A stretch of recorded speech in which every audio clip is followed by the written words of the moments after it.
Graça e paz. Espero que esse momento que nós vamos ter agora seja de adoração ao Senhor, de edificação da igreja, que possa ser um momento abençoador para a sua vida e para a sua família. Antes de nós iniciarmos o culto, eu queria lembrar da importância, irmãos, de nós participarmos das nossas reuniões online na terça-feira, onde nós podemos orar uns pelos outros, conversar um pouco, ter esse momento de comunhão, de proximidade. Participe, você e sua família, para que nós possamos estar um pouco mais juntos nesse momento que não podemos estar perto presencialmente nas nossas reuniões. Antes de iniciar o culto, eu vou fazer uma oração. Ore comigo aí na sua casa. Senhor Deus, Pai amado, nós te louvamos, nós bendizemos ao Senhor, porque o Senhor é nosso Deus, nosso Senhor, nosso Rei, nosso refúgio e fortaleza em todos os momentos, Pai. O Senhor é aquele que está conosco e nunca nos deixa, nunca nos abandona. Pai, eu te agradeço pela vida dessa igreja que tem permanecido firme, ó Pai, que tem permanecido confiante no Senhor, ó Pai, de que tudo, ó Pai, que acontece nas nossas vidas, de tudo que o Senhor faz, é para o bem de nós, ó Pai, o seu povo, é para o nosso próprio bem, visando a nossa edificação, o nosso fortalecimento, mesmo que não entendamos, Pai, momentos difíceis e de crise, ó Pai, que nós possamos aprender a viver e passar por eles, glorificando o Senhor por tudo que o Senhor já fez, principalmente em Cristo Jesus, nos dando a salvação, ó Pai, nos dá momentos abençoadores aqui, ó Pai, pela graça e pela misericórdia do Senhor, no nome de Jesus. Amém. Quero convidar a igreja a abrir suas Bíblias no Salmo 12. Nós vamos ler do verso 1 ao verso 8. Salva-nos, Senhor, porque já não há quem seja piedoso. Desapareceram os fiéis entre os filhos dos homens. Falam com falsidade uns aos outros, falam com lábios bajuladores e coração fingido. Que o Senhor corte todos os lábios bajuladores e a língua de quem fala soberbamente. Pois dizem, com a nossa língua prevaleceremos, os lábios são nossos. Quem é o Senhor sobre nós? Por causa da opressão dos pobres e do gemido dos necessitados, eu me levantarei agora, diz o Senhor, e porei a salvo aquele que anseia por isso. As palavras do Senhor são palavras puras, prata refinada em forno de barro, depurada 7 vezes. Sim, Senhor, tu nos guardarás, nos livrarás desta geração para sempre. Os perversos andam por toda parte, quando aquilo que não presta é exaltado entre os filhos dos homens. O grande jurista brasileiro Rui Barbosa afirmou certa vez que de tanto ver triunfar a mentira e a falsidade, tinha vergonha de ser honesto. Penso que o que ele quis transmitir foi esse sentimento de isolamento, quando se olha ao redor e você sente-se só no que tange a honestidade, a veracidade, a integridade e outras virtudes. Que nunca nos acostumemos com a falsidade presente em nossa sociedade. Sejamos sempre críticos conosco mesmos, para que também não venhamos a agir deste modo reprovado. Vamos ter uma palavra de oração. Santo Deus, amado Pai, graças te damos por este momento que estamos na presença sua, Senhor, para louvar, o adorar, e em nome de Jesus, Senhor, possa estar sondando nossos corações, abrindo nossas mentes, possamos estar em espírito e verdade aqui para adorá-lo, Senhor. Em nome de Jesus, Senhor, nos perdoa por aquilo que estivemos fazendo de errado, que o Senhor possa estar derramando sua graça sobre nós, sua misericórdia, e em nome de Jesus, Senhor, nos livra desse mundo mau. É minha oração em nome de Jesus. Amém. Agora nós vamos louvar a Deus com um hino, Amor Fraternal.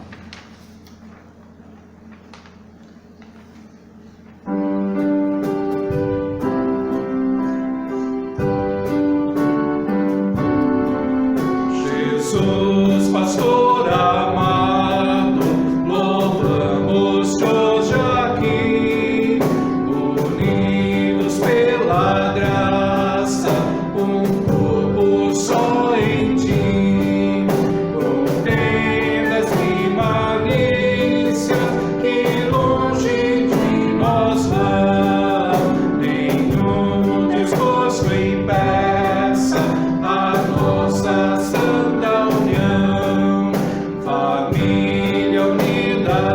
somos família de Jesus, iluminados todos da mesma santa luz.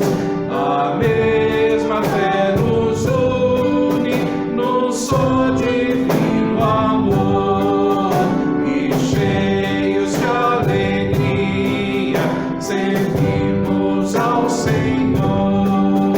Num só caminho estreito, Deus mesmo nos conduz. Só temos esperança no Salvador Jesus. Sua morte preciosa a todos vida traz, e pelo mesmo sangue nos vem a mesma paz, pois sendo resgatados por um só Salvador, vivamos sempre unidos por mais ardente amor, com simpatia olhando os erros de um irmão, cuidando de ajudá-lo com branda compaixão. Jesus, pastor amigo, ensina-nos a amar, e como tu fizeste também a perdoar, pois tanto carecemos do auxílio teu Senhor. Unidos graças damos por teu imenso amor. Amém, Senhor. Vamos fazer a leitura dos Salmos 23, dos versículos 1 até o 6. O Senhor é o meu pastor e nada me faltará. Ele me faz repousar em pastos verdejantes, leva-me para junto das águas de descanso, refrigera minha alma, guia-me pelas veredas da justiça por amor do seu nome. Ainda que eu ande pelo vale da sombra da morte, não temerei mal nenhum, porque tu estás comigo. O teu bordão e o teu cajado me consolam. Preparas uma mesa na presença dos meus adversários. Unges a minha cabeça com óleo, o meu cálice transborda. Bondade e misericórdia certamente me seguirão todos os dias da minha vida, e habitarei na casa do Senhor para todo sempre. Vamos continuar louvando ao nosso Deus, cantando o cântico Nunca Me Deixou.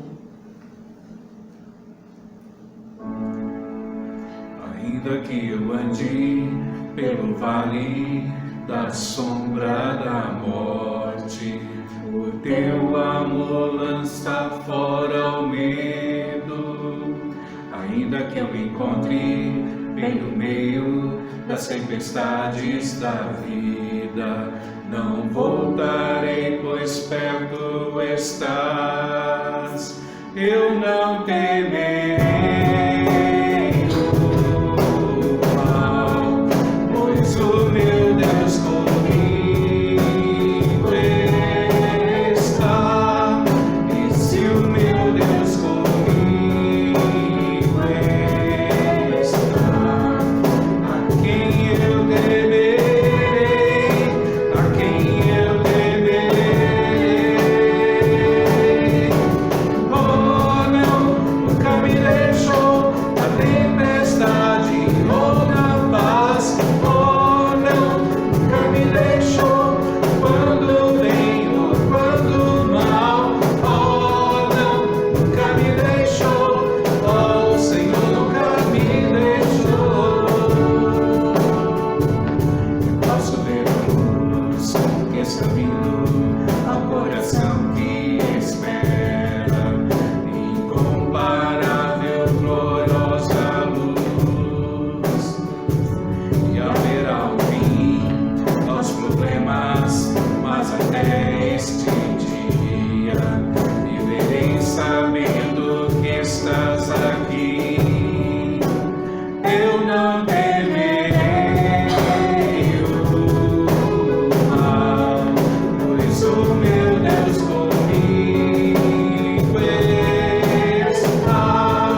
para você, irmão, na vida de cada um dos irmãos.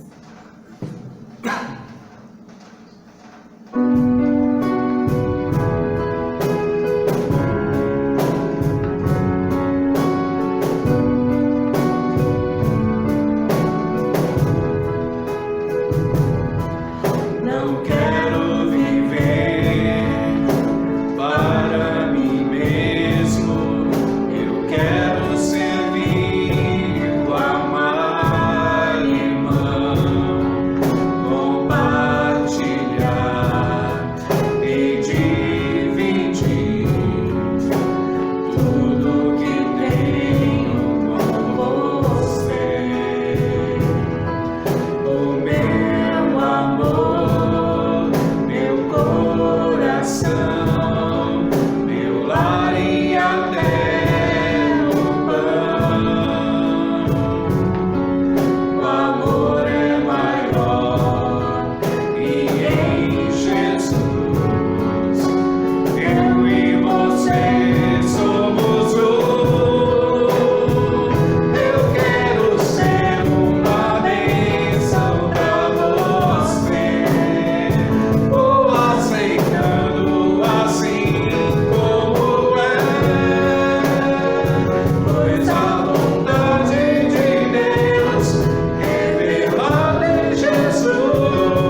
nós te louvamos, Senhor. Nós te agradecemos, ó Pai, pela tua presença nas nossas vidas, Senhor, pela tua presença nas nossas casas, nas nossas famílias, pelo cuidado que o Senhor tem por cada um de nós, ó Pai, pelos livramentos que o Senhor nos proporciona cada dia. Sabemos que sem Ti, Senhor, nós não somos nada, ó Pai. Nós dependemos de Ti, Senhor, do Teu amor, do Teu perdão, Pai. Perdoa-nos, ó Pai, por aquilo, Senhor, que cometemos de errado. Esteja nos abençoando, nos corrigindo. Que o Seu Santo Espírito venha falar nos nossos corações, Senhor, nos corrigir também, Senhor, quando estivermos errados. E fala conosco, Pai, através da Sua palavra que vai ser pregada também, Senhor. Tudo isso que nós oramos e agradecemos em nome de Jesus Cristo. Amém. Amém. Boa noite, igreja do Parque Xangri-Lá. É uma alegria estar com vocês aqui nessa noite. Nós combinamos com Alexandre de nós voltarmos a trazer as mensagens para vocês. Eu e o pastor Jonatas, nós vamos revezar a cada mês, de nós trazermos uma mensagem para vocês, sempre no quarto domingo do mês. Então hoje eu estou aqui, nós vamos adaptar a mensagem que nós estamos pregando na série Por Trás da Máscara, na IPBG, hoje para vocês. Então minha oração é para que Deus fale aos seus corações, que Deus os abençoe e que essa mensagem edifique a sua vida em nome de Jesus.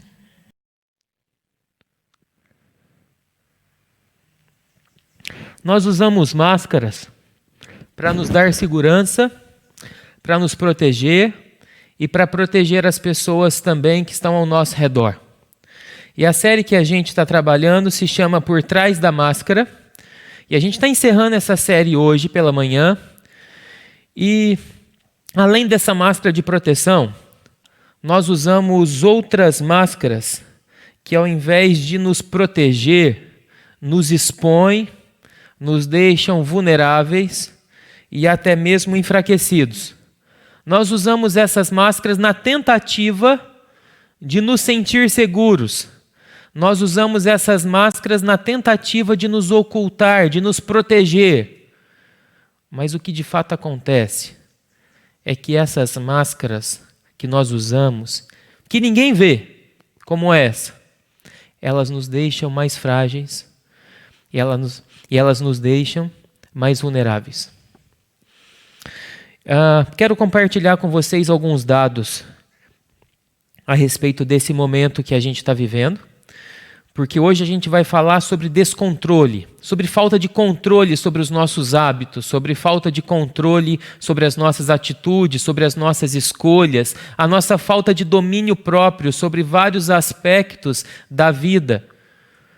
E eu não sei você, mas tem muita gente perdendo o controle em muitas áreas da vida nesse momento histórico. E às vezes parece inofensivo, mas não é inofensivo, de maneira muito sutil. Essa perca de controle pode estar minando a sua vida e a vida até mesmo da sua família e das pessoas que estão ao seu redor. Deixa eu compartilhar com vocês alguns dados. O primeiro, um dado do jornal Estado de Minas, que diz o seguinte: que cresce o consumo de bebida alcoólica durante a pandemia da Covid-19. E um fato que os escritores da reportagem alertaram é o seguinte, que o problema maior não é daqueles que já tinham o hábito ou até mesmo o vício com a bebida alcoólica, mas daqueles que não tinham, que por estar mais em casa, por estarem inseguros, amedrontados e por buscar alguma coisa que traga uma satisfação imediata, um prazer e até mesmo segurança, começam a beber uma vez, 2, 3, 4 por semana, alguns todos os dias, e aquele que não tinha o hábito, e aquele que não tinha o vício, passa a ter nesse período que está em casa. Mas, um dado da Faculdade de Medicina da USP diz: aumento de álcool e drogas na pandemia da Covid-19 ameaça a saúde. Outra informação é que o consumo de drogas explode durante o período de quarentena. 54% foi quanto aumentou o número de atendimentos no SUS por uso de alucinógenos de março a junho, em comparação com o igual período do ano anterior, de 2019. É um aumento bem considerável. 54% de pessoas que se sentem inseguras e buscam segurança em prazer em seus vícios. Um outro dado, preste atenção. Como válvula de escape na quarentena, uma reportagem da revista Exame, redes sociais crescem no mundo. Um estudo da consultoria Kantar, com dados de mais de 25 mil pessoas em 30 mercados entre os dias 14 e 24 de março, indica que o Facebook, o WhatsApp e o Instagram tiveram um crescimento de cerca de 40% no período. Detalhe, 40% de aumento do uso dessas redes no período de março, no início da quarentena. Imagine depois, eu não encontrei dados mais atualizados a esse respeito. Mas se você for honesto contigo mesmo, você vai assumir para você mesmo que o seu tempo de uso das redes sociais durante o dia, durante a sua semana, enquanto trabalha em casa, possivelmente aumentou bastante. E existe uma possibilidade muito grande de algum desses números e de alguma dessas realidades estar te incomodando bastante nesse período, mas você não sabe o que fazer. Ou você até já tentou diminuir, já tentou se controlar, mas você não consegue. Eu já tentei ficar sem, eu já tentei me controlar, eu já tentei colocar limite no uso de tudo isso, entre outras coisas da minha vida que eu tenho perdido o controle, mas eu não consigo. E é porque, de fato, não é tão simples assim. E a mensagem dessa manhã, através da sabedoria bíblica, dos princípios bíblicos, nós queremos nos ajudar, te ajudar, me ajudar a nós superarmos, vencermos a nossa falta de controle, a nossa falta de domínio diante dessas situações. E para isso eu quero usar um texto de Provérbios, mas antes disso, Provérbios é um livro de sabedoria no Antigo Testamento. E eu fiz uma pesquisa rápida a respeito da expressão sabedoria no Google. E sabe que tipo de imagem que o Google me deu? Imagens como essa que está aí na sua tela. De sábios religiosos, de homens, gurus religiosos, principalmente relacionados à religião oriental. Como monges budistas, monges hindus, entre outros. Qual que é o problema disso, gente? O problema disso é que a gente imagina que a sabedoria está muito distante da gente, que a sabedoria está naqueles monges ou naqueles líderes religiosos que se isolam, que se abstêm de tudo e por isso eles são sábios. E se eu precisar de sabedoria, eu nunca vou alcançar a sabedoria que um religioso desse tem, porque ela não é para mim.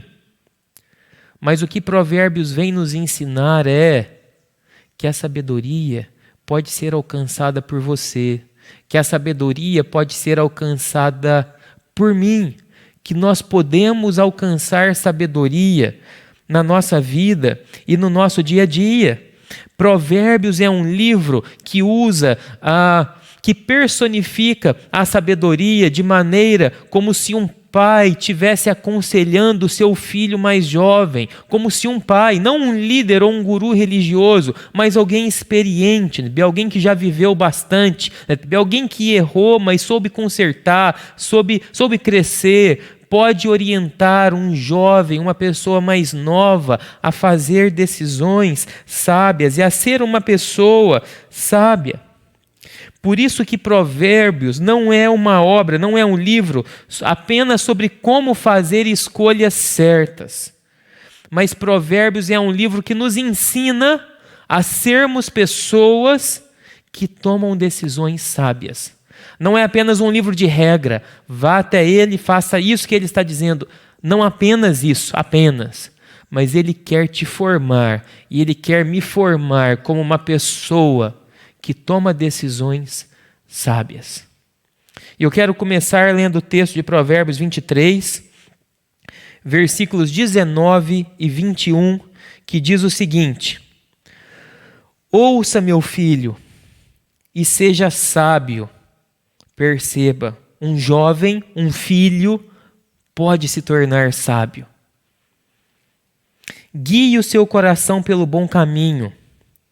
Não ande com os que se encharcam de vinho, nem com os que se empanturram de carne, pois os bêbados e os glutões se empobrecerão, e a sonolência os vestirá de trapos.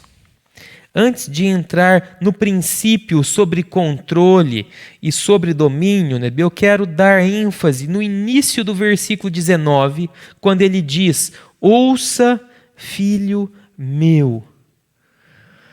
Aqui ele está encorajando aquele jovem a ouvir. E sabe qual é um problema da nossa geração? Pessoas não querem ouvir ninguém. Pessoas se acham donas da verdade. Pessoas não têm humildade de procurar ajuda, de procurar conselho, de procurar alguém para orientar diante de uma decisão, diante de uma escolha, diante de um momento tenso de vida.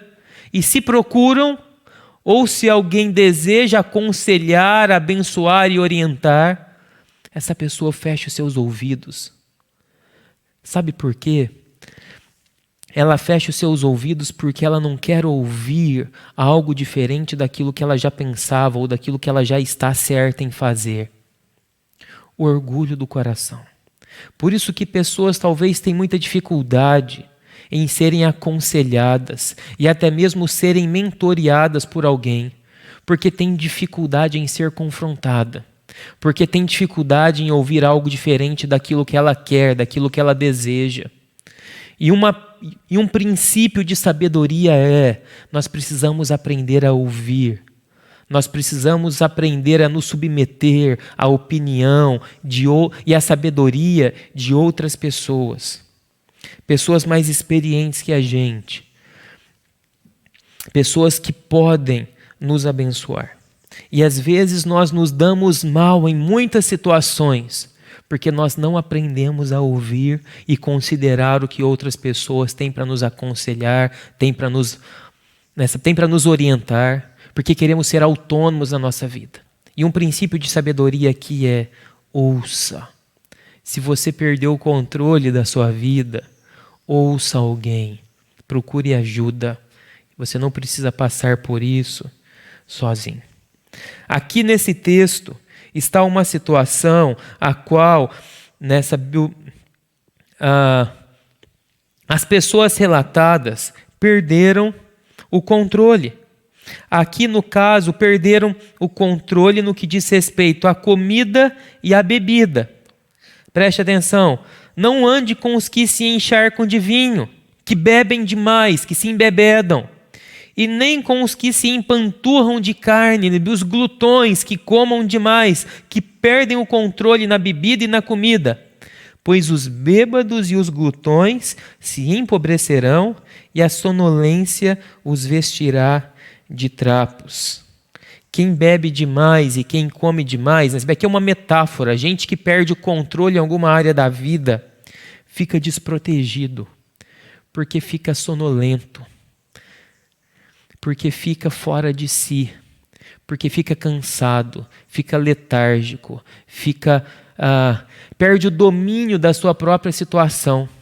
Teve uma ocasião que a gente fez uma viagem em família, e eu não consegui dormir bem naquela noite, naquela viagem. Nós fizemos uma viagem de avião. Quando nós chegamos no destino, nós precisamos alugar um carro para seguir viagem adiante. E eu não havia conseguido descansar, dormir naquela noite no avião. E quando a gente chegou, a gente pegou o carro e a gente começou a dirigir. Eu percebi que eu estava fechando os meus olhos aos poucos. E eu falei: Gisele, não dá para continuar. Não dá para continuar porque eu estou sonolento, porque eu não dormi bem. E o fato de eu estar sonolento, eu vou colocar em risco a nossa vida nossa família e a nossa segurança, eu preciso parar um pouco e cochilar um pouco dentro do carro mesmo. E foi o que a gente fez. A gente encostou, eu cochilei um pouco, descansei um pouco e assim a gente pôde seguir viagem de maneira segura. Porque aquele que é sonolento, ele se coloca em risco. Quem bebe demais e sai de si, ele perde o controle da sua vida e ele se coloca em risco. Ele pode sofrer um acidente, ele pode ser abusado por outras pessoas que podem passar a perna nele de alguma maneira. A pessoa está vulnerável, a pessoa está distraída, a pessoa não tem foco, não tem controle sobre a sua própria vida. Toda a sua vida é afetada. E se você não tem controle sobre sua vida, você coloca não só a sua vida, mas a vida dos seus familiares e de quem está ao seu lado em risco. Porque não apenas você, mas quem está do seu lado também se torna vulnerável, fragilizado e perde o controle e a segurança.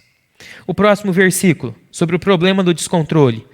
Versículo 28 diz o seguinte: como a cidade com seus muros derrubados, assim é quem não sabe dominar-se. Quem não se domina é aquele que perdeu o controle.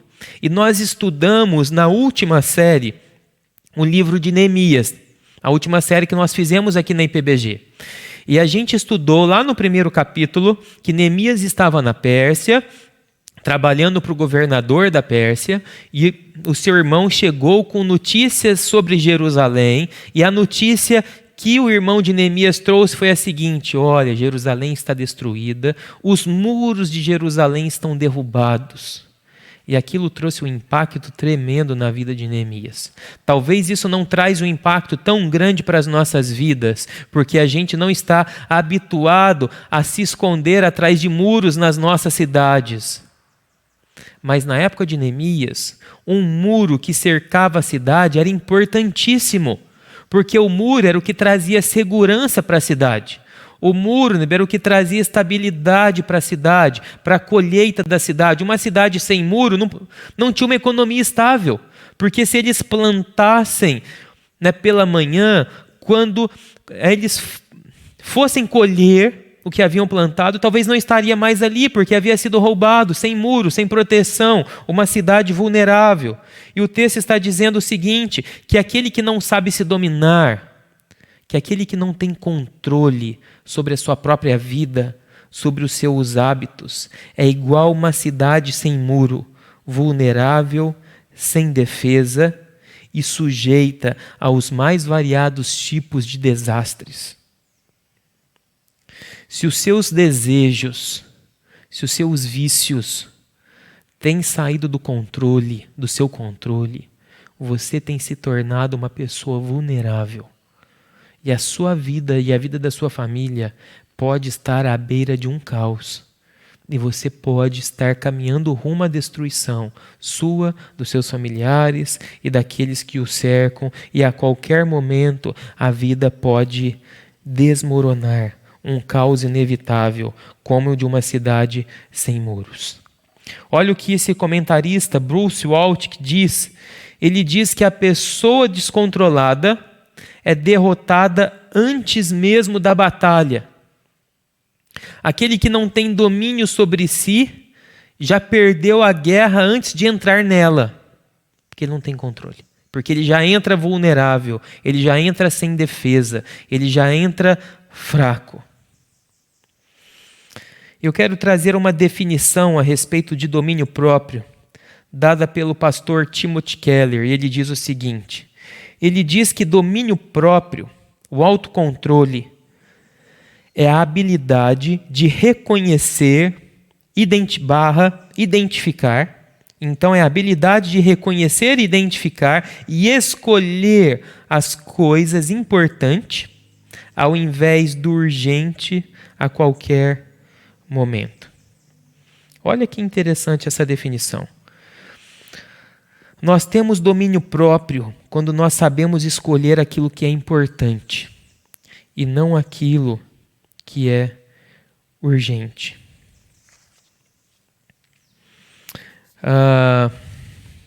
Por exemplo, nossa alimentação.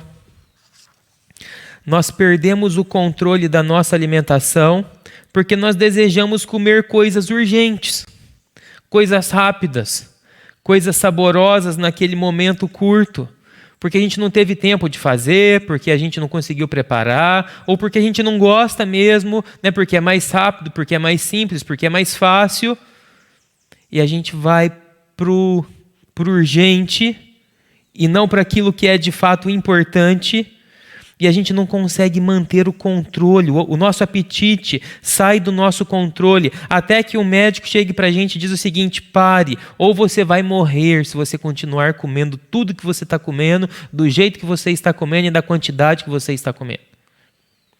Ou a nossa língua.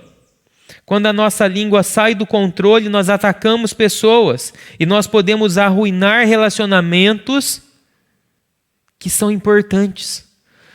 Nós perdemos o controle no urgente e desprezamos o importante, que é a família. Quantos relacionamentos que se perdem entre marido e mulher, entre pais e filhos, entre vizinhos, entre colegas de trabalho, porque a língua saiu do controle, talvez em busca do que foi urgente naquele momento. Seja um desejo de vingança, uma ira descontrolada, o nosso próprio egoísmo de querer as coisas sempre do nosso jeito, e por isso perdemos o controle. Os nossos desejos sexuais, à custa dos relacionamentos reais, não conseguir controlar os impulsos da sexualidade pode fazer desmoronar a sua vida e o seu relacionamento. A sua vida se torna uma cidade sem muro, indefesa. E existem programas que tentam ajudar pessoas que enfrentam os mais variados desses vícios, que a gente considera como vícios mais evidentes. Bebida, comida, sexo, entre outros.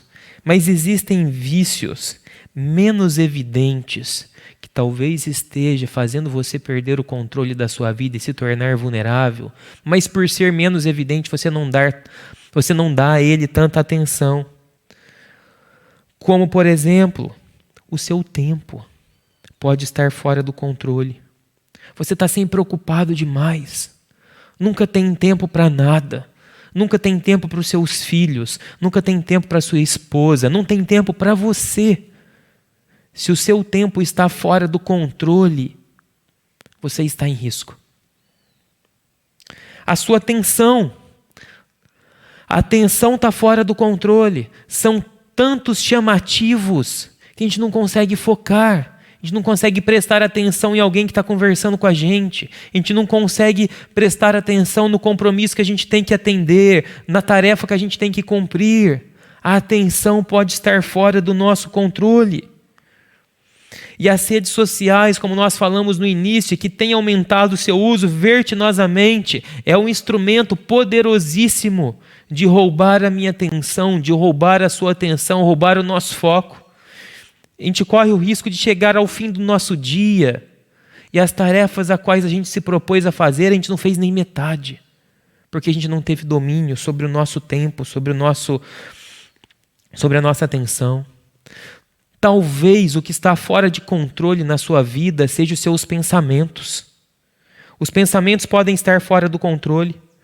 Você não consegue parar de pensar no medo, na ansiedade, no ciúme, na inveja para com alguém. Se isso está fora do controle, você está vulnerável. Agora, o que eu quero dizer é o seguinte, que todas as pessoas estão fora do controle em alguma área da sua vida.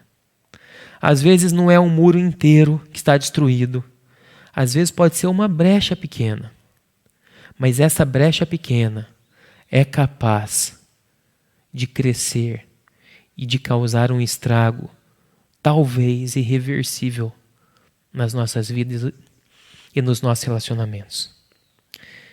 E é por isso que a gente precisa nos atentar muito a isso. O mecanismo de ação, versículo 11. A riqueza dos riscos é a sua cidade fortificada. Eles a imaginam como um muro que é impossível escalar. Preste atenção, a riqueza dos ricos é a sua cidade fortificada, a sua cidade forte, a sua torre, o seu muro. Eles a imaginam como um muro que é impossível de escalar.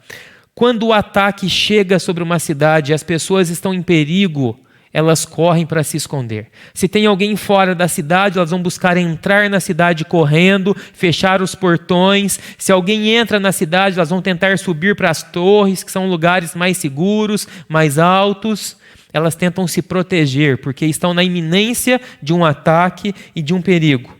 E aqui o sábio em Provérbios está dizendo o seguinte, que muitas pessoas, e ele está usando o exemplo de ricos, mas não são apenas ricos, aqui é um exemplo que Provérbios está usando, que muitos ricos pensam que estão seguros atrás das suas riquezas, atrás do seu trabalho, atrás da sua aparente estabilidade financeira. Mas eu quero te dizer uma coisa, isso é uma grande ilusão, porque nada disso pode nos trazer estabilidade. E a pandemia tem mostrado isso. Porque mesmo aqueles que estão na periferia, como aqueles que estão nos altos condomínios, nos condomínios de alto padrão, todos estão sujeitos e todos foram expostos pelo vírus. Porque o condomínio, porque a riqueza, porque o dinheiro, porque o trabalho, porque o segurança particular não pode trazer segurança que só o Senhor dá. E o princípio aqui desse versículo é esse. O mecanismo de ação aqui é esse. Que todas as pessoas correm pela sua segurança. Todas as pessoas têm uma torre, têm um muro imaginário que a gente pensa o seguinte, se eu estiver ali, se eu tiver aquele dinheiro, se eu tiver aquela aposentadoria, se eu tiver aquela previdência, se eu tiver aquela pessoa, se eu tiver aquele filho, se eu tiver aquele trabalho dos meus sonhos, se eu tiver aquela carreira, aquela profissão, se eu tiver aquilo outro, eu estarei seguro. E nós corremos em busca dessa segurança a nossa vida inteira. O problema é, nada disso nunca poderá me dar segurança e poderá te dar segurança. O dinheiro é frágil.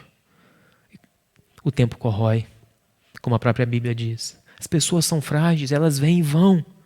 Tudo é frágil nesse mundo. Mas nós mesmo assim insistimos em nos esconder e em buscar segurança atrás dessas coisas.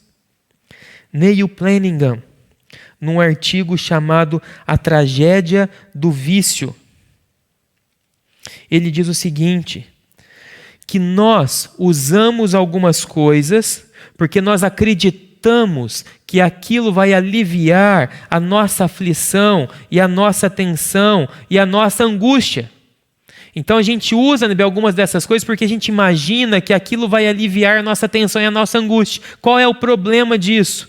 Que depois que isso se torna um vício, o próprio vício é que vai causar a nossa angústia. Antes nós tentávamos nos esconder atrás dos nossos vícios e prazeres para ter satisfação. Quando esse vício é instalado, aquilo que era para trazer satisfação, segurança e prazer se torna motivo de aflição e angústia, porque nós ficamos escravizados e presos naquilo. E no coração do vício está o que nós chamamos de efeito de tolerância. O que é o efeito de tolerância? É um estado que o organismo não mais responde a uma droga, o qual uma dose muito alta é requerida para atingir o mesmo efeito de outrora, porque o corpo acostuma. Então, se no início uma pessoa que precisava de um copo de uma bebida alcoólica para ficar bêbado, para se satisfazer, para ter prazer, à medida que o vício se instala, um copo não resolve mais, são 5. À medida que o vício cresce, 5 copos já não resolve mais, é preciso uma outra bebida mais forte porque nunca é suficiente. É um buraco sem fundo. Aparentemente um caminho sem volta. Isso acontece com todos os vícios. Isso acontece com a bebida. Isso acontece com as drogas. Pessoas que começam com drogas relativamente simples, pequenas, que não fazem tanto efeito.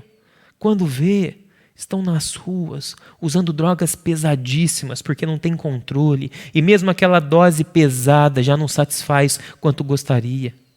Sabe, isso acontece com o sexo, com a pornografia, que começa pequeno e cresce. Isso acontece com o dinheiro, que começa com uma ganância pequena, mas cresce a ponto de, mesmo tendo muito, quer mais porque não está satisfeito. Esse é o mecanismo de ação de todo e qualquer vício. E qual é o problema? Quando nós colocamos essas coisas no lugar do Senhor, ao invés de nos proteger, de nos dar segurança e de nos dar prazer, vai nos escravizar, vai nos tornar cada dia mais frágeis e vulneráveis e vai destruir com a nossa vida. Então, pastor, o que a gente tem que fazer? Então, qual é o caminho diante dessa situação? E aqui a gente vai para o terceiro e último ponto. O remédio para o nosso descontrole. Versículo 10 do capítulo 18. Diz o seguinte: o nome do Senhor é uma torre forte. Os justos correm para ela e lá eles estão seguros. Preste atenção, o nome do Senhor, sim, o nome dele é uma torre forte. E os justos não andam, não passeiam, mas correm para ela, porque lá eles sabem que estarão seguros. Quem está em perigo e quem percebe um ataque chegando, não caminha tranquilamente sobre os campos. Não, corre porque sabe que a vida está em risco. E quando a gente percebe que está em risco, quando a gente percebe que tem brechas que estão nos deixando frágeis, a gente não brinca com isso. A gente busca ajuda, a gente busca proteção. E a nossa proteção, de acordo com o texto, aonde de fato a gente vai se sentir seguro, é no nome do Senhor. E por isso a gente corre desesperadamente para Ele, como alguém que está na iminência de um ataque e precisa buscar abrigo. Eu fico imaginando aquelas cidades ali no Oriente Médio, ou cidades que vivem guerras constantes. Eu vi um documentário uma vez de uma cidade a qual, sempre que toca uma sirene, né, porque está vindo bombardeio em cima deles, e eles precisam se esconder nos bunkers,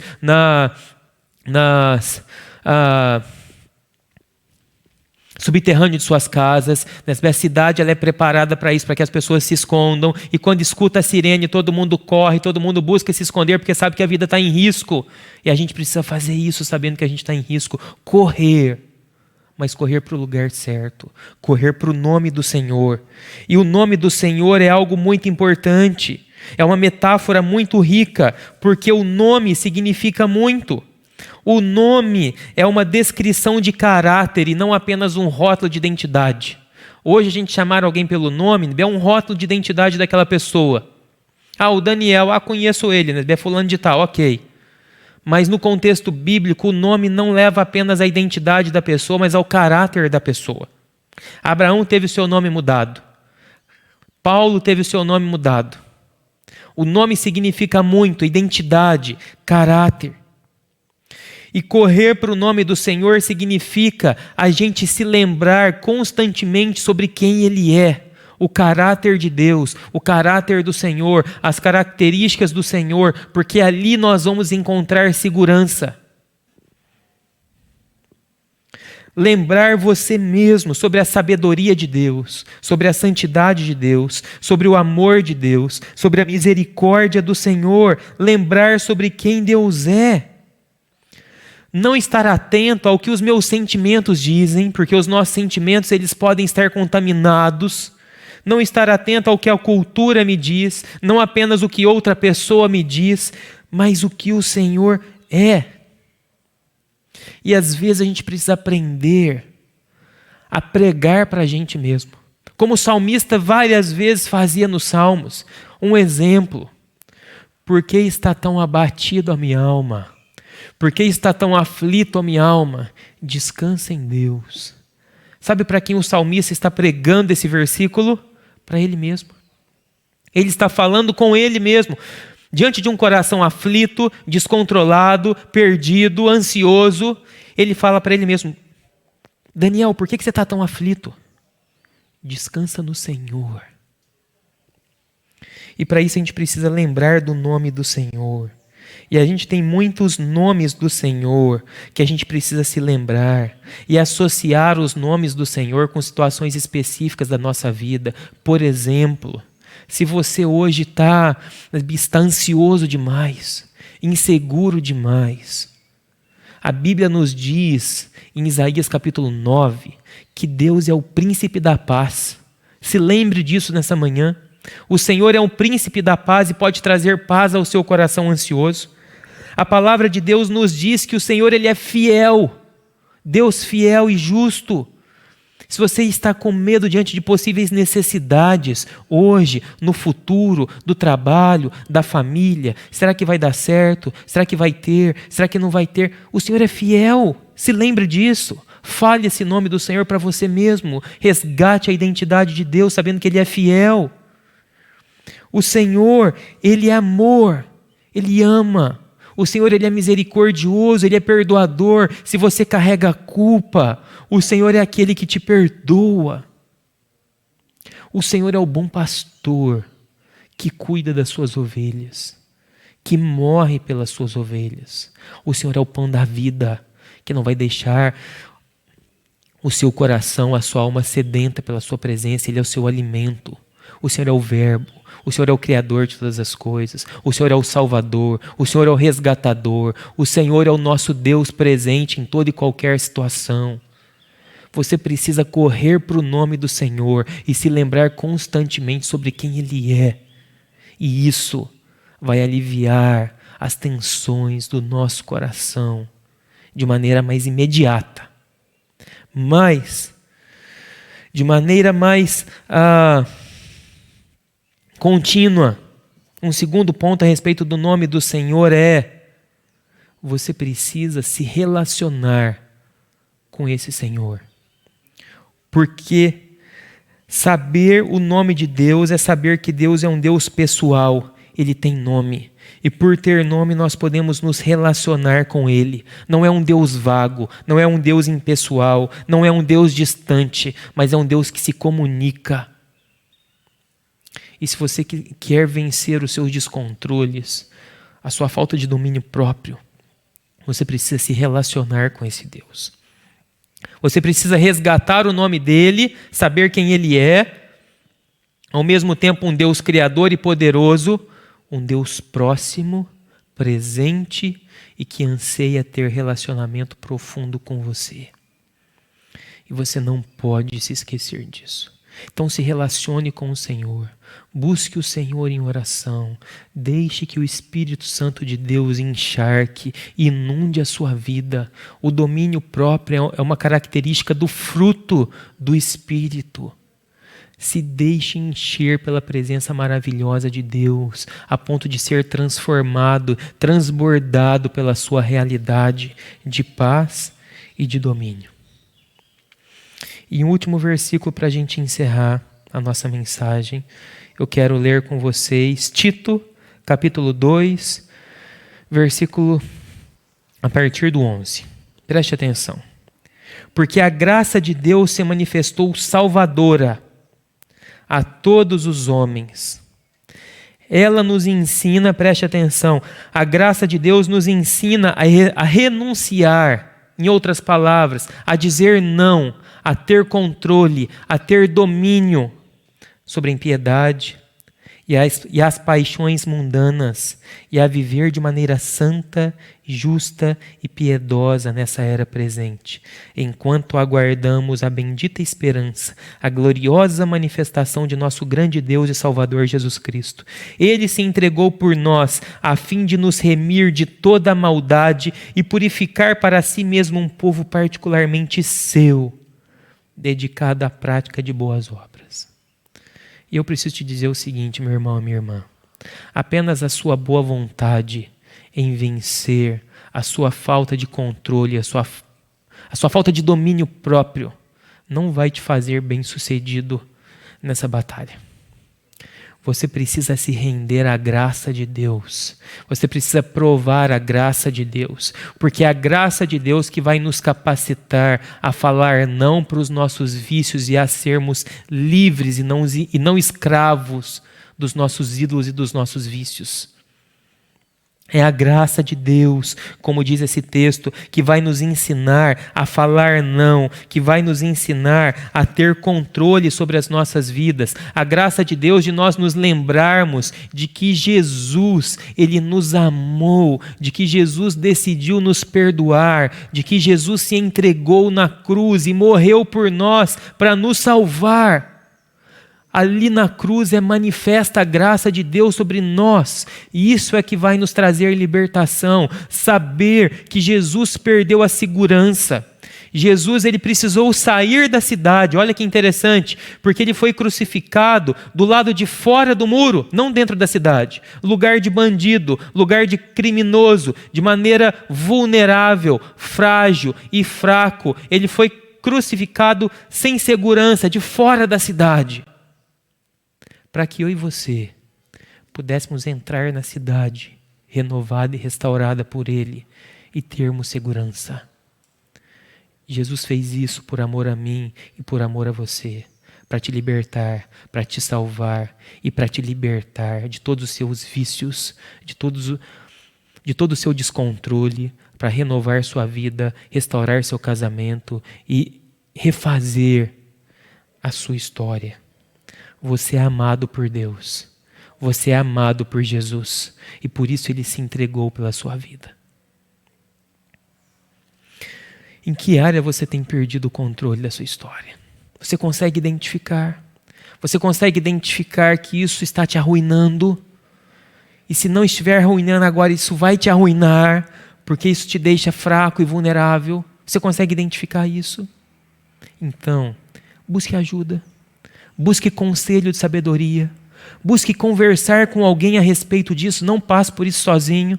Nós não conseguimos vencer sozinhos. Busque ajuda. Busque sabedoria. Mas não entenda que nada disso vai te trazer segurança e prazer que você precisa. Corra para a torre segura, que é o nome do Senhor. Relembre constantemente a você quem Ele é. Busque o Senhor em oração, se relacione com Ele e se lembre de que apenas a sua boa vontade em vencer não vai dar certo, porque você já tentou. O que vai nos ajudar e o que pode e vai nos libertar é a graça de Jesus. É lembrar que Ele se entregou e sacrificou por nós. Ele, na insegurança da cruz, Ele nos deu segurança na salvação em Cristo Jesus. Isso pode te libertar e mais do que isso, isso pode te salvar a ponto de você viver eternamente com Cristo. Vamos orar? Quero orar pela sua vida.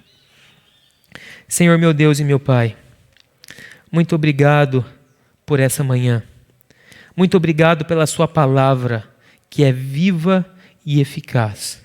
Muito obrigado porque o Senhor nos ama. E prova disso, prova de saber que o Senhor nos ama, Deus, é o Senhor nos trazer essa palavra para nos proteger, para nos guardar, para nos alertar e para nos libertar, Deus. Nós temos áreas na nossa vida que estão fora do controle. Nós temos brechas nos nossos muros que estão nos tornando vulneráveis, frágeis e susceptíveis a todo e qualquer tipo de ataque. Isso está minando as nossas vidas e a nossa família. Por isso, Deus tem misericórdia de nós. Porque sabendo disso, nós corremos para áreas que não vão nos dar segurança e nos tornam mais vulneráveis ainda. Tem misericórdia de nós, Pai.